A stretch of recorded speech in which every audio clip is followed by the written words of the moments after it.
Hello and welcome to उन्नति IAS. UPSC EPFO के lecture में हम औद्योगिक संबंध और श्रम कानून के सिलेबस की चर्चा कर रहे थे और इस सिलेबस में ये हमारा 9th लेक्चर है। आज हम प्रसूति प्रसुविधा अधिनियम 1961 मैटरनिटी बेनिफिट एक्ट 1961 के बारे में विस्तार से चर्चा करेंगे।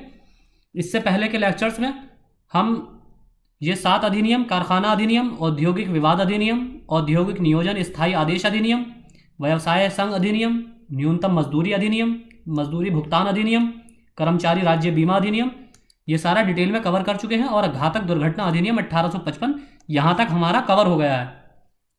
आज हम अपना 9th एक्ट प्रसूति प्रसुविधा अधिनियम 1961 इसको कवर करेंगे। इसके बाद हमारे ये 5 एक्ट और रह जाएंगे। उसके अलावा हम अलग से आईएलओ इंटरनेशनल लेबर ऑर्गेनाइजेशन, ये मैं पहले भी बता चुका हूँ, अंतर्राष्ट्रीय श्रम संगठन, इसको एक लेक्चर में कवर करेंगे।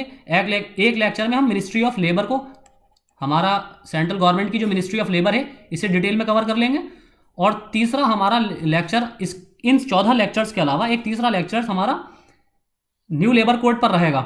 इन तीनों में हम सारी ये चीज़ें कवर कर लेंगे। इसके अलावा उसके बाद फिर हम अकाउंट्स, लेखांकन की हिंदी में लेक्चर प्रोवाइड कराना शुरू करेंगे और फिर सोशल सिक्योरिटी या इसमें से जो भी पहले होगा हम स्टार्ट कर देंगे। और हो सकता है सोशल सिक्योरिटी ही हम स्टार्ट कर दें क्योंकि ये ज़्यादा बड़ा भी नहीं है। और दूसरी चीज़ ये है कि इसमें बहुत सारे टॉपिक औद्योगिक संबंध और श्रम कानून में ही ओवरलैप हो जाते हैं, जैसे कि प्रसूति प्रसुविधा अधिनियम जो कि हम आज चर्चा करने वाले हैं, ये भी इसी का ही ओवरलैप, इसमें भी ओवरलैप होता है। कर्मचारी राज्य बीमा अधिनियम, न्यूनतम मजदूरी अधिनियम, ये सारे टॉपिक इसमें भी ओवरलैप करते हैं। तो शुरू करते हैं आज के टॉपिक से। औद्योगिक प्रतिष्ठानों में स्त्रियों को समान अधिकार प्रदान करने तथा समान स्तर पर रखने के उद्देश्य से इंग्लैंड की संसद ने सन 1970 में समान वेतन अधिनियम पारित किया, जो 29 दिसंबर 1975 से क्रियान्वित हुआ। इससे पूर्व वहां रेस रिलेशंस अधिनियम भी स्त्रियों के हितों की रक्षा करता था, वो मौजूद था, लेकिन उनमें नियोजनों के लिए स्त्रियों की अपेक्षा पुरुषों को नियोजित करना वर्जित नहीं था। तो आपने देखा होगा कि अधिकतर जो अधिनियम है वो उसमें ज़्यादातर रेफरेंस जो दिया जाता है इंग्लैंड के अधिनियम का, ब्रिटेन के अधिनियम का दिया जाता है। तो आपको पता ही होगा, आप में से बहुत से लोगों को, क्यों इसकी वजह ये है क्योंकि इंग्लैंड ने भारत पर हुकूमत की है, इसलिए ज़्यादातर एक्ट वहीं के फॉलो किए जाते हैं और वहीं जो एक्ट पारित किए जाते थे ब्रिटेन की संसद में, उन्हीं को इंडिया के अंदर इम्प्लीमेंट किया जाता था। क्योंकि आपको पता होगा कि इंपीरियल कोर्ट, इंग्लैंड का इंपीरियल कोर्ट ही यहाँ के हाई कोर्ट से ऊपर अपील, पहले इंडिया में सुप्रीम कोर्ट नामक संस्था नहीं थी और हाई कोर्ट से ऊपर अपील इंग्लैंड के इंपीरियल कोर्ट में की जाती थी। तो इसी वजह से वहाँ के जो अधिनियम थे उन्हीं अधिनियमों को इंडिया में लागू किया जाता था। इसीलिए ज़्यादातर अधिनियम में, पुराने अधिनियम में आपने देखा होगा, अधिकतर अधिनियम हमारे देश में जो हैं वो पुराने ही चले आ रहे हैं। यहाँ तक कि आईपीसी के भी जो एक्ट हैं वो 95% हमारे पुराने ही अभी तक 21वीं सदी में आज तक इंप्लीमेंट हो रहे हैं, लागू हुए। तो हमारे यहाँ रेफरेंस सारे आपको इंग्लैंड के अधिनियम का ही मिल जाएगा। तो समान वेतन अधिनियम 1970 का उद्देश्य सभी स्त्री पुरुषों को समान स्तर पर रखना तथा समान अधिकार प्रदान करना है। इस अधिनियम का आशय लिंग भेद को रोकना है, यानी कि जेंडर डिस्क्रिमिनेशन को रोकना है। इस अधिनियम का उद्देश्य लिंग भेद को रोकना है ताकि समान कार्य में नियोजित स्त्री तथा पुरुष या काम की जो समान मजदूरी है स्त्री की अपेक्षा पुरुषों के लिए अधिक अनुकूल ना हो। यानी कि किसी भी काम, किसी समान कार्य के लिए स्त्री और पुरुषों में मजदूरी में विभेद ना किया जाए, दोनों को समान सैलरी प्रोवाइड की जाए, समान मजदूरी प्रोवाइड की जाए। वैधानिक समता के रहते हुए भी कुछ परिस्थितियों में स्त्रियों को पुरुषों से भिन्न समझा जाता है तथा उन्हें अधिक सुविधाएं प्रदान करना देखने में भेदभाव करना सा लगता है, लेकिन प्राकृतिक कारणों से यह जरूरी है तथा वांछनीय भी है। आपने बहुत से लोगों को क्रिटिसिज्म करते हुए भी देखा होगा, जैसे कि जो यूपीएससी के एस्पायरेंट होंगे, प्रॉपर सिविल सर्विसेज के जो एस्पायरेंट होते हैं, वो क्रिटिसिज्म के पहलुओं को की भी नजर रखते हैं। तो जो इस तरह के मैटरनिटी बेनिफिट एक्ट हैं, इस तरह के एक्ट की इस आधार पर आलोचना की जाती है कि ये समानता के अधिकार के विरुद्ध है कि आप स्त्रियों को यहाँ पर एक तरफ अलग से फैसिलिटीज प्रोवाइड की जा रही हैं जो कि पुरुषों के लिए नहीं है। तो यहाँ पर जो क्रिटिसिज्म करने वाले लोग हैं वो आलोचक ये कहते हैं कि इसी तरह फैटर्निटी, पितरात्मक छुट्टियां भी प्रोवाइड की जानी चाहिए, पितरात्मक सुविधाएं भी एक पिता को प्रदान की जानी चाहिए। तो इस आधार पे इस एक्ट का क्रिटिसिज्म भी किया जाता है, लेकिन हमें यहाँ क्रिटिसिज्म नहीं देखने हैं, हमें यहाँ सिर्फ हर एक्ट के प्रोविजन देखने हैं, उसके उद्देश्य देखने हैं, उसके लिए एप्लीट बॉडीज देखनी है, और जो हमारे लिए इंपॉर्टेंट पार्ट हैं सिर्फ वही देखने हैं। तो इसमें इंग्लैंड के फैक्ट्रीज अधिनियम 1961 के प्रावधानों की तरह भारत में भी सामाजिक नैतिकता के नाते स्त्रियों से रात में काम लेना तथा भार उठाने जैसा काम करवाना वर्जित है। प्रसव के बाद भी उन्हें कुछ समय के लिए स्वास्थ्य लाभ पाने की आवश्यकता पड़ती है। प्रसव के समय, उसके पूर्व तथा उसके पश्चात उनसे काम लेना अशोभनीय ही नहीं, अनुचित भी होगा। यानी कि सिर्फ ये एथिकल पहलू से ही बुरा गलत नहीं है, बल्कि अनुचित भी है, प्रॉपर भी नहीं है। इसी को दृष्टिगत रखकर प्रसूति प्रसुविधा अधिनियम पारित किया गया है। यह महिला समाज के प्रसूति हितों के संरक्षण के लिए उठाया गया एक विशिष्ट महत्वपूर्ण विधायी कदम है। इसमें से मैंने ज़्यादातर हर एक्ट में कुछ इंपॉर्टेंट धाराओं को भी इंक्लूड किया है। तो आप में से बहुत से लोग ये सोचते होंगे कि शायद ये धाराओं को याद रखना भी इंपॉर्टेंट है। तो जो इंपॉर्टेंट धाराएं हैं, जो इंपॉर्टेंट प्रोविजंस हैं, वो मैंने खुद ही मेंशन कर दिए हैं। सारे एक्ट के सारे प्रोविजंस आपको याद करना कंपलसरी नहीं है, क्योंकि आप यहाँ ईपीएफओ का एक जनरल पोस्ट के लिए एग्जाम देने जा रहे हैं, ना कि लॉ के लिए। ये लॉ वालों के लिए इंपॉर्टेंट होता है इतना डीप स्टडी करना। तो आपको सिर्फ अपने काम की चीज़ें पढ़नी है और फालतू पढ़ने से बचना है। अधिनियम का संक्षिप्त नाम प्रारंभ, व्यापकता तथा उद्देश्य, short title, commencement and aim of the act. भारतीय गणतंत्र के 12वें वर्ष में अधिनियमित इस अधिनियम को संक्षेप में प्रसूति प्रसुविधा अधिनियम 1961 कहा जाता है। गणतंत्र के 12वें वर्ष में इस अधिनियम को पारित किया गया था। तो गणतंत्र आपको पता ही होगा, 26 जनवरी 1950 को हमारा देश भारत गणतांत्रिक देश बना था 1950 को, क्योंकि संविधान को पूरी तरह लागू कर दिया गया था। हालांकि ज़्यादातर का संविधान के प्रोविजंस तो 26 नवंबर 1949 को ही लागू कर दिए गए थे, लेकिन बाकी का 26 जनवरी 1950 को कंप्लीट किया गया था,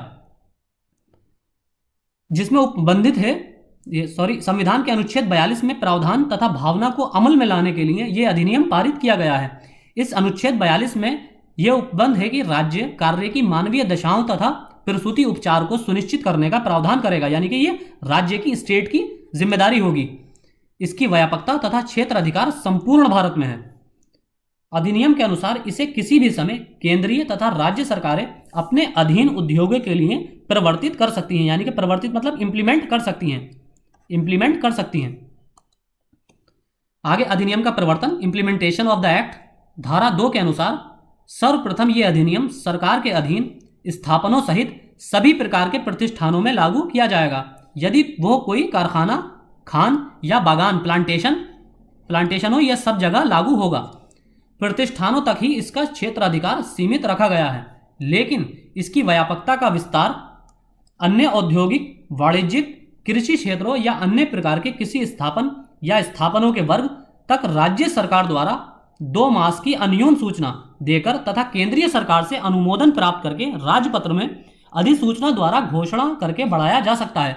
यानी कि इसको प्रतिष्ठानों तक ही, वैसे तो इस एक्ट को इंडस्ट्रीज तक ही सीमित रखा गया है, लेकिन इसकी अगर इसको एक्सटेंड करना होगा और अदर इंडस्ट्रीज पे जो कि एक्ट में मेंशन है, जैसे कि कारखाना, खान या बागान, प्लांटेशन, माइंस या फैक्ट्रीज, इन क्षेत्रों के अलावा, इन प्रतिष्ठानों के अलावा अगर सरकार, राज्य सरकार या केंद्र सरकार इसको एक्सटेंड करना चाहेगी अन्य प्रतिष्ठानों में या अन्य उद्योगों में, तो इसके लिए उन प्रतिष्ठानों या उद्योगों को उस समुचित सरकार को, जिस सरकार के अधीन वो प्रतिष्ठान आते हैं, चाहे वो राज्य सरकार हो या केंद्र सरकार, दोनों ही कंडीशंस में सरकार को उन प्रतिष्ठानों को 2 माह पूर्व सूचना देनी पड़ेगी, यानी कि लिखित में नोटिस देना पड़ेगा कि हम अगले 2 माह पश्चात आपकी इंडस्ट्री पर या आपके प्रतिष्ठान पर या उद्योग पर यह एक्ट लागू करने जा रहे हैं। अदरवाइज ऐसे लागू नहीं किया जा सकता। इन जो अधिनियम में इंक्लूड कर दिए गए हैं, जिनको पहले ही डिफाइन कर दिया गया है, इन प्रतिष्ठानों के अलावा इसको कहीं और लागू तब तक नहीं किया जा सकता जब तक इसको केंद्र सरकार की अनुमति ना मिल जाए। हालांकि राज्य सरकार भी इसके लिए एक्सटेंड कर सकती है, पर उसे पहले केंद्र सरकार से अनुमति लेनी पड़ेगी। आगे अधिनियम कहां लागू नहीं होगा। धारा 3 का और धारा 5 खा में उपबंधित के सिवाय इस अधिनियम में अंतर्विष्ट कोई भी बात किसी ऐसे कारखाने में या अन्य स्थापन में लागू नहीं होगी जहां पर कर्मकार राज्य बीमा अधिनियम 1948 के उपबंध लागू होते हैं। क्योंकि कर्मकार राज्य बीमा अधिनियम 1948 भी उन्हें प्रसूति सुविधा उपलब्ध कराता है। यानी कि जिस संस्थान के अंदर या जिस प्रतिष्ठान या उद्योग में कर्मकार राज्य बीमा अधिनियम एम्प्लॉय स्टेट इंश्योरेंस एक्ट 1948 लागू होता है, तो वहां पर इस मैटरनिटी बेनिफिट एक्ट 1961 को लागू नहीं किया जाएगा, क्योंकि इस कर्मकार राज्य बीमा अधिनियम में ही मैटरनिटी बेनिफिट के सारे प्रोविजंस ऑलरेडी इंक्लूड हैं। तो इसलिए ये दोहरा प्रोविजन हो जाएगा, इसलिए इसको इन प्रतिष्ठानों में लागू नहीं किया जाएगा जहां ये अधिनियम ऑलरेडी लागू है। अधिनियम के उद्देश्य। इस अधिनियम का उद्देश्य कुछ प्रतिष्ठानों में बच्चों के जन्म के पूर्व एवं पश्चात महिलाओं के नियोजन को विनियमित करने, रेगुलेट करने तथा उन्हें प्रसूति सुविधा या अन्य लाभ प्रदान करना है। प्रसव के लिए 12 सप्ताह का अवकाश प्रदान कराने का प्रावधान है, यानी कि 12 वीक्स का उसे अवकाश प्रदान कराया जाएगा स्त्री को। प्रसव के 6 सप्ताह पूर्व, यानी कि डिलीवरी से 6 सप्ताह पहले और फिर डिलीवरी के 6 सप्ताह बाद तक का अवकाश प्रदान कराने का प्रावधान है। लेकिन ये प्रावधान किस एक्ट में है? Maternity benefit act 1961। और आपको पता होगा कि इस एक्ट में 2017 में अमेंडमेंट किए गए हैं, वो भी हम आगे देखेंगे। अब इस अधिनियम के अंतर्गत परिभाषाएं।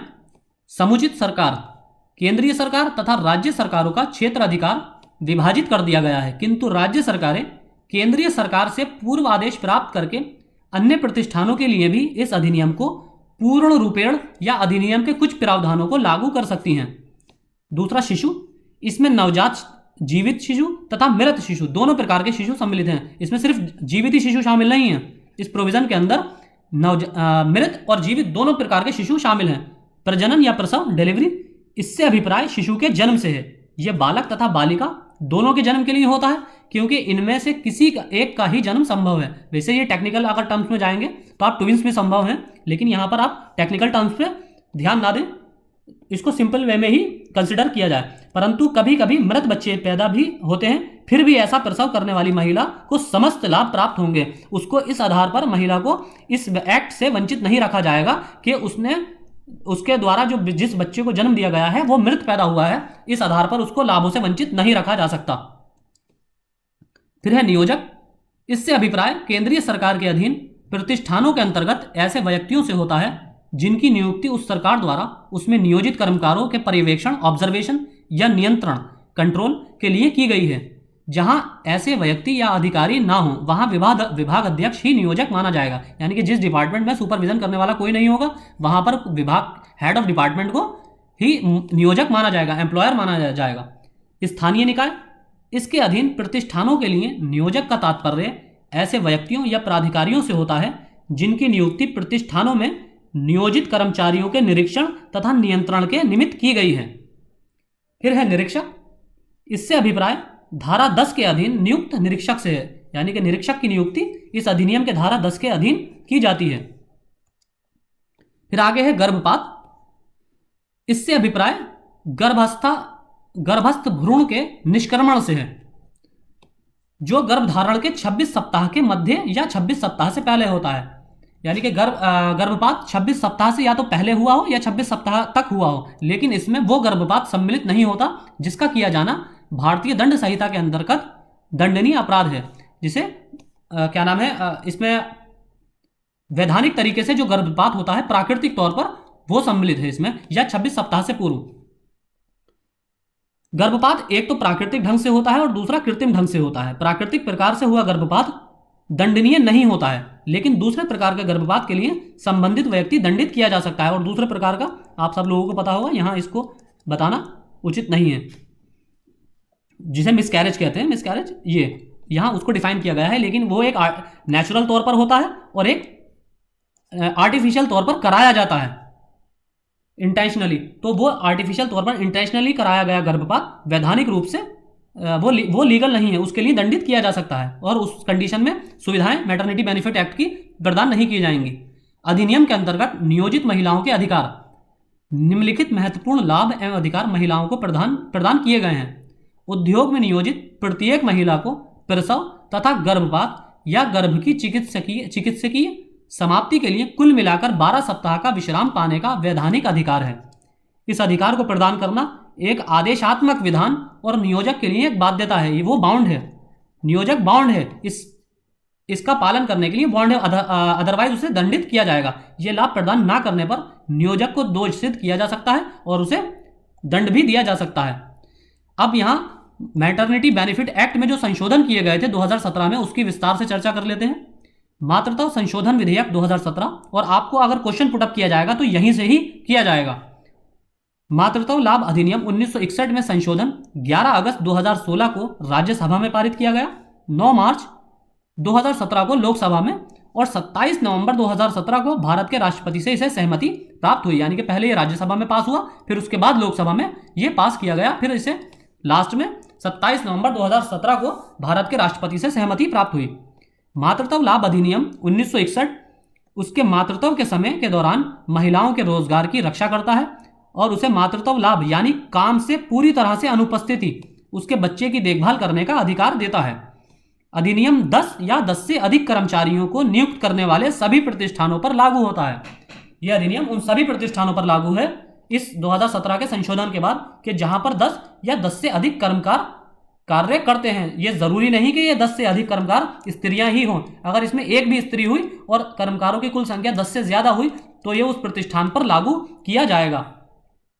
इस अधिनियम के प्रावधान 1 अप्रैल 2017 से प्रभावी कर दिए गए हैं। हालांकि क्रेच सुविधा क्रेच किसे कहते हैं आप लोगों को पता होगा।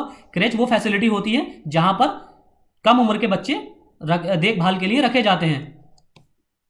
क्रेच सुविधा धारा 11A पर प्रावधान 1 जुलाई 2017 से प्रभावी होगा। सामाजिक सुरक्षा संहिता 2020 ने इसके प्रावधानों को समेकित किया और इस प्रक्रिया में कई अन्य कृतियों को निरस्त भी किया। अब प्रयोज्यता देख लेते हैं, एप्लीकेबिलिटी। ये अधिनियम उन सभी प्रतिष्ठानों पर लागू था जिनमें केंद्र सरकार द्वारा अधिसूचित किए गए कारखानों, खानों, बगानों, सरकारी प्रतिष्ठानों यानी कि गवर्नमेंट इंडस्ट्रीज, दुकानों और संबंधित लागू कानूनों या किसी अन्य प्रतिष्ठान के तहत प्रतिष्ठान शामिल हैं। यानी कि वो सभी इन सब के अलावा वो सभी प्रतिष्ठान जहां अधिनियम राजपत्र में जारी करके उनको इंक्लूड जिनका नाम कर दिया जाएगा, उन सभी प्रतिष्ठानों पर ये लागू होगा। अब है पात्रता, एलिजिबिलिटी। अधिनियम के अनुसार मातृत्व लाभ के लिए पात्र होने के लिए एक महिला को पिछले 12 महीनों के भीतर कम से कम 80 दिनों की अवधि के लिए एक कर्मचारी के रूप में काम करना चाहिए। छुट्टी की अवधि के दौरान भुगतान वास्तविक अनुपस्थिति की अवधि के लिए औसत दैनिक मजदूरी पर आधारित है। यानी कि ये उसी महिला को प्रदान किया जाएगा जिसने पिछले 1 साल में यानी कि पिछले 12 महीने की अवधि में कम से कम किसी इंडस्ट्री में 80 दिन काम किया है। 80 दिन से अगर कम काम किया है तो ऐसी महिला को यह प्रोवाइड नहीं किया जाएगा। प्रमुख संशोधन, फिर इसमें 2017 वाले अमेंडमेंट में जो प्रमुख संशोधन हुए हैं वो देख लेते हैं। एक तो ये बढ़ा हुआ मातृत्व अवकाश, सबसे जरूरी जो मोस्ट इंपॉर्टेंट इसका संशोधन है वो यही है कि पहले की जो अवधि थी छुट्टियों की 12 सप्ताह, जिसमें 6 सप्ताह प्रसव से पहले दी जाती थी अवकाश और 6 सप्ताह प्रसव के बाद का दिया जाता था, उसे बढ़ाकर 26 सप्ताह कर दिया गया है। अब स्त्रियों को 8 सप्ताह प्रसव से 8 सप्ताह पहले का अवकाश दिया जाता है तथा प्रसव के बाद 18 सप्ताह का अवकाश प्रदान किया जाता है। मातृत्व लाभ संशोधन अधिनियम ने महिला कर्मचारियों के लिए उपलब्ध मातृत्व अवकाश की अवधि को मौजूदा 12 सप्ताह से बढ़ाकर 26 सप्ताह कर दिया गया है। मोस्ट इंपोर्टेंट फैक्ट है। मातृत्व लाभ संशोधन अधिनियम के तहत यह लाभ महिलाओं द्वारा अपेक्षित प्रसव की तारीख से पहले अधिकतम 8 सप्ताह तक की अवधि के लिए प्राप्त किया जा सकता है। यानी कि 2 माह, अधिकतम जो 8 सप्ताह अगर रफली हम देखेंगे तो वो 2 माह की अवधि है और शेष 18 सप्ताह के समय का लाभ प्रसव के बाद उठाया जा सकता है। यानी कि बाकी बचे हुए 18 जो सप्ताह होंगे उसका लाभ प्रसव के बाद, डिलीवरी के बाद किसी भी स्त्री के द्वारा उठाया जा सकता है। उन महिलाओं के लिए जिनके 2 या अधिक बच्चे जीवित बच्चे हैं, प्रदान किए गए मातृत्व अवकाश की अवधि 12 सप्ताह होगी। यहाँ आपको बिटवीन द लाइंस पढ़ने हैं ये सारे जो अमेंडमेंट्स हैं। यहाँ दिया हुआ है 2 या 2 से अधिक बच्चे, जीवित बच्चे। बहुत से बच्चे अगर स्टेटमेंट आ गया यूपीएससी इसी तरह कंफ्यूज करती है कि यही वर्ड गायब कर देगी बीच में से। 2 या 2 से अधिक बच्चे अगर हैं तो ऐसी स्त्रियों को प्रदान किया जा सकता है। नहीं, जिसके 2 या 2 से अधिक जीवित बच्चे हैं, जीवित बच्चे, उनको ये प्रदान नहीं किया जाएगा। प्रदान किए गए मातृत्व अवकाश की अवधि 12 सप्ताह ही होगी। यानी कि अगर 2 से ज्यादा बच्चे, 2 ऑलरेडी बच्चे हैं या 2 से ज्यादा, तो उनको 26 सप्ताह का अवकाश नहीं दिया जाएगा। उनको पहले वाले एक्ट की तरह ही 12 सप्ताह का अवकाश दिया जाएगा। 6 सप्ताह पहले प्रसव से और 6 प्रसव के 6 सप्ताह बाद का अवकाश, यानी 6 सप्ताह प्रसव के पहले और प्रसव की अपेक्षित तिथि के 6 सप्ताह बाद तक का अवकाश दिया जाएगा। अगर 2 से कम बच्चे हैं, ये 2017 का अमेंडमेंट की जो छुट्टियां हैं, अवकाश हैं 26 सप्ताह का, ये उन्हीं स्त्रियों पर लागू होगा। छुट्टियों का सप्ताह का जो अमेंडमेंट है वो उन्हीं पर लागू होगा जिनके 2 से कम बच्चे हैं। परंतु जहां किसी महिला की इस अवधि में मृत्यु हो जाए, वहां प्रसूति सुविधा उसकी मृत्यु के दिन तक के लिए देय होगी। अब है दत्तक और कमीशन माताओं के लिए मातृत्व अवकाश। गोद लेने की तारीख से 3 महीने से कम उम्र के बच्चों को गोद लेने के साथ साथ कमीशन माताओं को 12 सप्ताह का मातृत्व अवकाश प्राप्त होगा। यानी कि कोई ऐसी स्त्रियां जिन्होंने किसी 3 महीने से कम उम्र के बच्चे को गोद लिया है, उनको 26 सप्ताह का अवकाश ना देकर 12 सप्ताह का अवकाश प्रदान किया जाएगा। और ऐसी महिलाएं कमीशन माताएं, यहाँ अगर मैं कमीशन माताओं को डिटेल में बताऊंगा तो बहुत लंबा हो जाएगा। आप इस तरह समझ सकते हैं, सरोगेट मदर्स जो सरोगेट फैसिलिटीज अवेल करती हैं कि जो बच्चा कंसीव नहीं कर सकती, ऐसी स्त्रियां जो बच्चों को कंसीव नहीं कर सकती, वो सरोगेसी के थ्रू बच्चों को कंसीव करती नहीं है, बल्कि एक सरोगेट मदर के थ्रू बच्चा अडॉप्ट करती हैं, तो उस कंडीशन में भी कमीशन माताओं को 12 सप्ताह का अवकाश प्रदान किया जाएगा। फिर है घर पर ही कार्य करने का विकल्प, वर्क फ्रॉम होम ऑप्शन।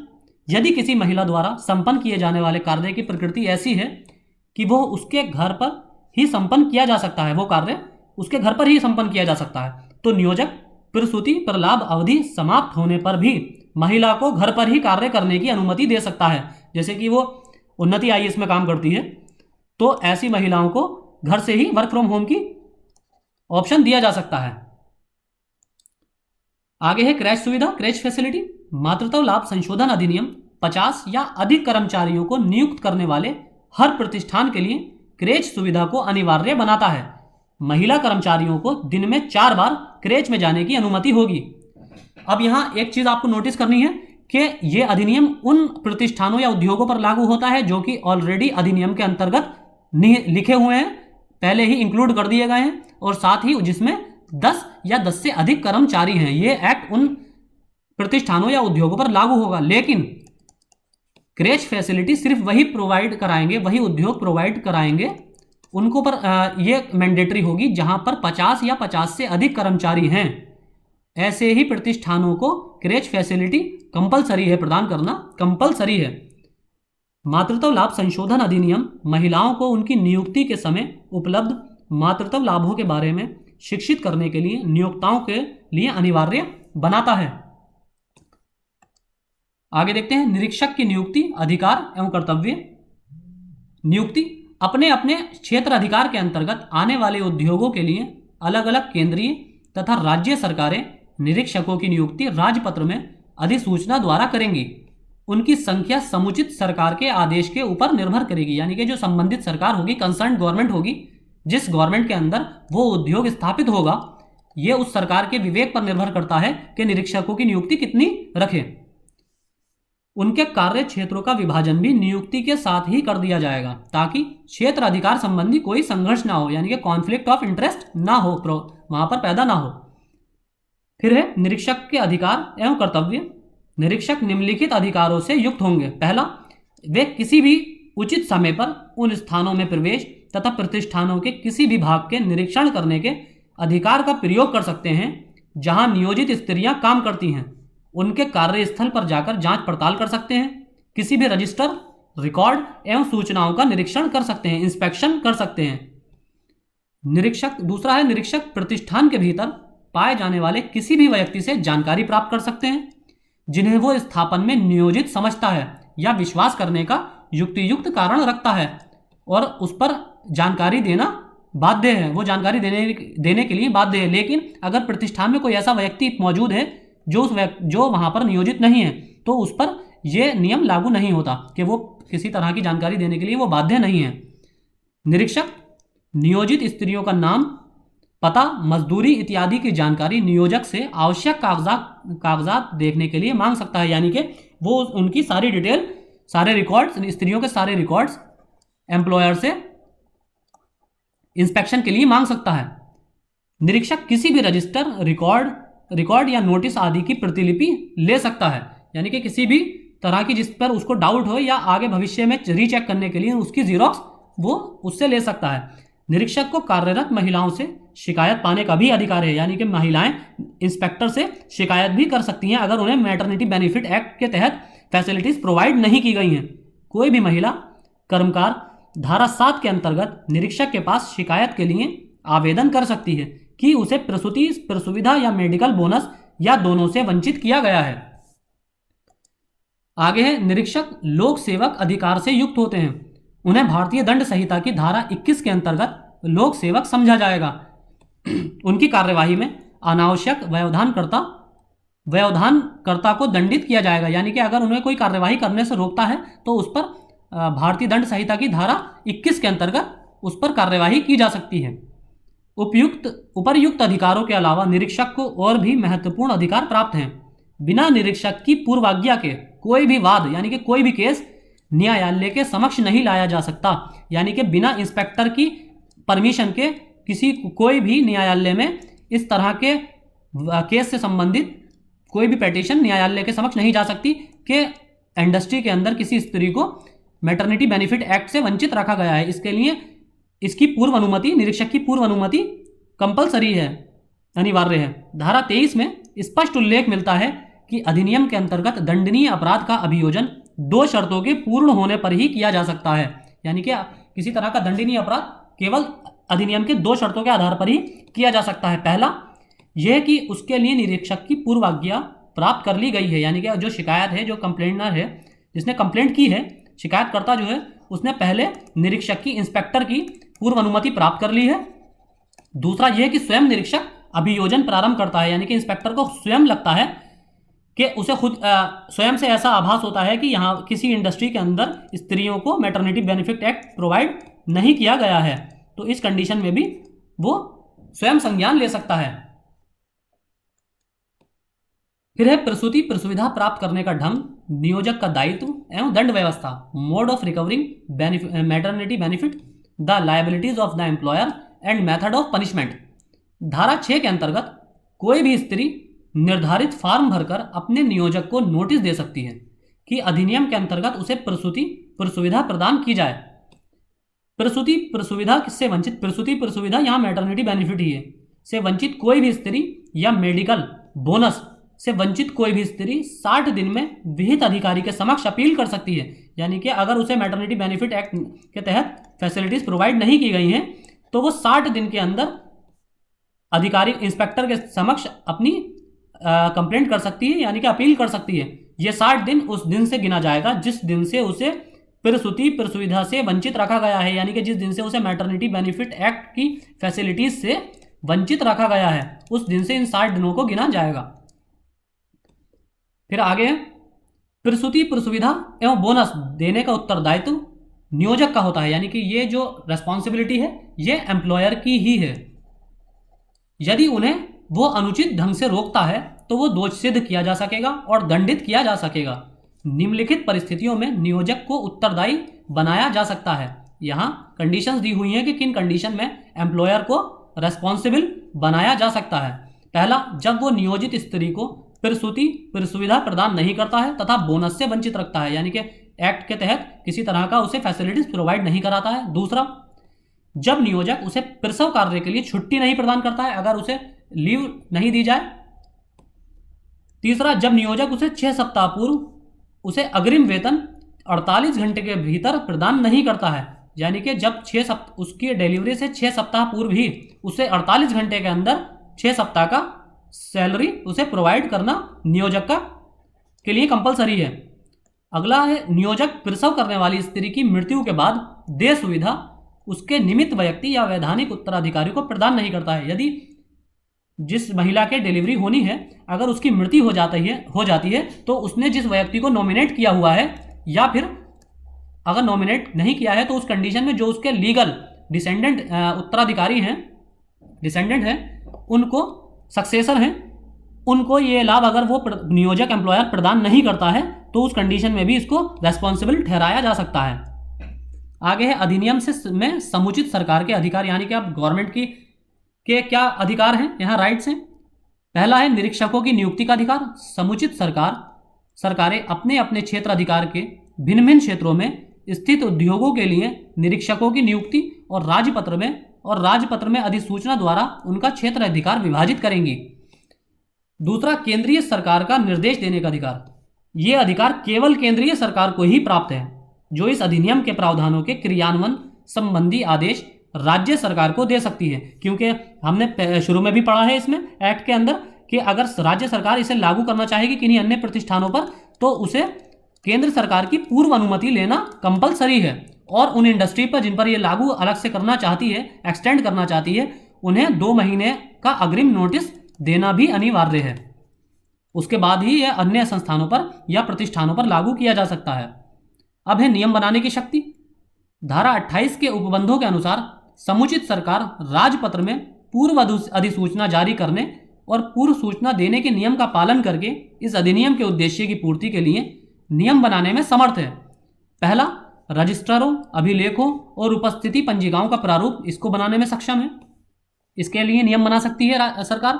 दूसरा, निरीक्षकों द्वारा इस अधिनियम के प्रयोजनों के लिए शक्तियों का प्रयोग, यानी कि इंस्पेक्टर जो हैं, अगर इस अधिनियम के नियमों का उल्लंघन किया जाता है तो उस कंडीशन में वो अपनी शक्तियों का किस तरह प्रयोग करेंगे और कितनी शक्तियों का प्रयोग कर सकते हैं, इस बारे में भी नियम बनाने की शक्ति सरकार को प्राप्त है। इस अधिनियम के अंतर्गत प्रसूति प्रसुविधाओं और अन्य लाभों को देने का ढंग, यानी कि मैटरनिटी बेनिफिट एक्ट के तहत लाभों को किस तरह एम्प्लॉयर प्रोवाइड करेगा स्त्री को, इसके बारे में भी सरकार नियम बना सकती है। फिर है धारा 11 के अंतर में निहित दुग्धपान कराने की अवधि, यानी कि उसको फीडिंग कराने के लिए की जो अवधि है, समय अवधि, वो भी सरकार तय कर सकती है, उसके लिए भी नियम बना सकती है। फिर है धारा 12 के प्रयोजनों के लिए गंभीर दुराचरण गठित करने वाले कार्य। फिर है कोई अन्य मामला जो विहित किया जाने वाला हो या विहित किया जा सकता है, यानी कि कोई भी अन्य मामला उस सरकार के विवेक पर अधिकार है जिसके बारे में इस अधिनियम से रिलेटेड सरकार नियम बना सकती है। तो आज के लेक्चर में हमारा इतना ही। अगले लेक्चर में हम अपने आगे का अगला अधिनियम, इसके बाद का कर्मचारी भविष्य निधि एवं प्रकीर्णन प्रावधान अधिनियम 1952 और परिवार पेंशन योजना तथा निक्षेप सहबत बीमा योजना अधिनियम 1978, इन दोनों को हो सकता है एक साथ ही कवर करें, क्योंकि ये लगभग सेम ही अधिनियम है। तो आज के लेक्चर में इतना ही। Thank you.